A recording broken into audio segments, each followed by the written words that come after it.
Green chilli chicken fry చేసుకొని ఇలా టమాటా చారుతో తింటే ఆహా మళ్ళీ మళ్ళీ తప్పకుండా ఇలాగే చేసుకొని తినాలనిపిస్తుంది. టేస్ట్ చాలా చాలా బాగుంటుంది. టమాటో చారు రెసిపీ వీడియో కూడా నేను నెక్స్ట్ వీడియోలో షేర్ చేస్తాను. చిల్లీ చికెన్ ఫ్రై కోసం ముందుగా ఒక మిక్సీ జార్లో పచ్చిమిర్చీలు, కొత్తిమీర, పుదీనా, పెరుగు వేసుకొని పేస్ట్ చేసుకోవాలి. ఈ పేస్టును కడిగి పెట్టుకున్న చికెన్లో వేసుకొని పసుపు, ఉప్పు, ధనియా పౌడర్, గరం మసాలా, చికెన్ మసాలా, నిమ్మరసం వేసి కలుపుకొని అలాగే అల్లం వెల్లుల్లి పేస్ట్ కూడా వేసుకొని కలుపుకోవాలి. ఇప్పుడు ప్యాన్లో ఆయిల్ వేసుకొని ఆయిల్ వేడైన తర్వాత పచ్చిమిర్చీలు, ఉల్లిగడ్డలు, కట్ చేసుకున్న వెల్లుల్లి ముక్కలు వేసుకోవాలి. వెల్లుల్లి వేసుకుంటే కర్రీ టేస్ట్ చాలా బాగుంటుంది.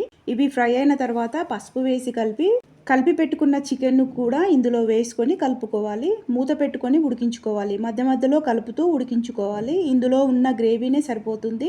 వాటర్ వేయాల్సిన అవసరం లేదు. గ్రేవీ ముక్కలకు పట్టుకొని ముక్కలు ఫ్రై అయ్యేదాకా కలుపుతూనే ఉండాలి. ఇక్కడ చూపించిన విధంగా ముక్కలు ఫ్రై కావాలి. అంతే, ఇలా చిల్లీ చికెన్ ఫ్రై చేసుకొని టమాటా చారుతో తింటే చాలా బాగుంటుంది. ఒకసారి తప్పకుండా ట్రై చేయండి. వీడియో నచ్చితే ఒక లైక్ చేసి నా ఛానల్ని సబ్స్క్రైబ్ చేసుకోండి.